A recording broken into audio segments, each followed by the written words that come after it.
Donald Trump made huge gains with Hispanic voters in 2020 and even more in 2024.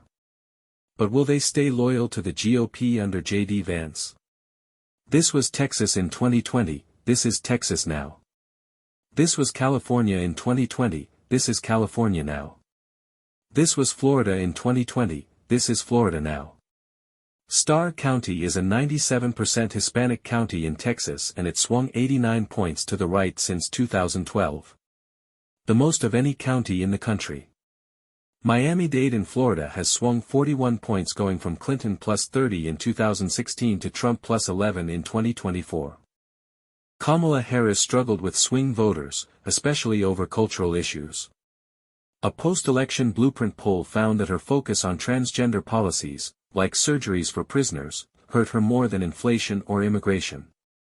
This is exactly the kind of wedge J.D. Vance could exploit, especially with Gen Z Hispanic men, a group that's already drifting right. They're young, online, patriotic, and increasingly skeptical of progressive identity politics. And this shift in the Hispanic vote matters even more when you look at the next census. This map shows the projected changes to House seats after the 2030 census, and it's dramatic. California is set to lose 4 seats, the most of any state, while Texas is expected to gain 4.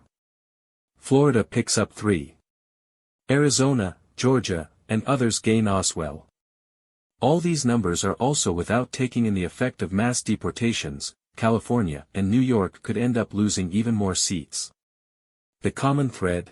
These are high-growth, Sun Belt states with rising Hispanic populations, and increasingly, they're becoming swing territory.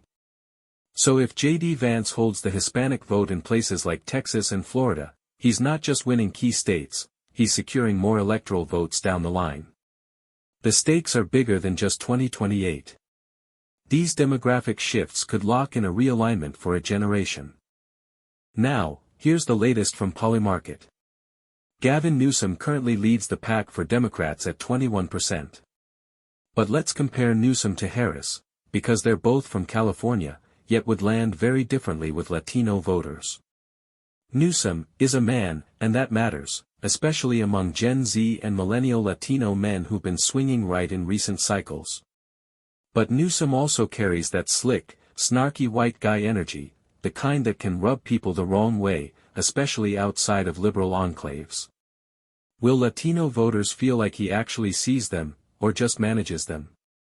Right now, it looks like we are going to get a Vance versus Newsom election. With all this information taken in, I believe Vance will be able to keep moving the Latino vote to the right. The swings are just too large to say they won't continue, it is like a massive snowball that just keeps gaining momentum. My best guess would be that Vance gets 3 to 5 point swings to the right across the country from Latinos. Not nearly as much as Trump's huge 20 to 30 point swings, but large enough to keep the trend moving to the right. In the end, I believe the GOP can maximize their overall Latino vote at around 60%.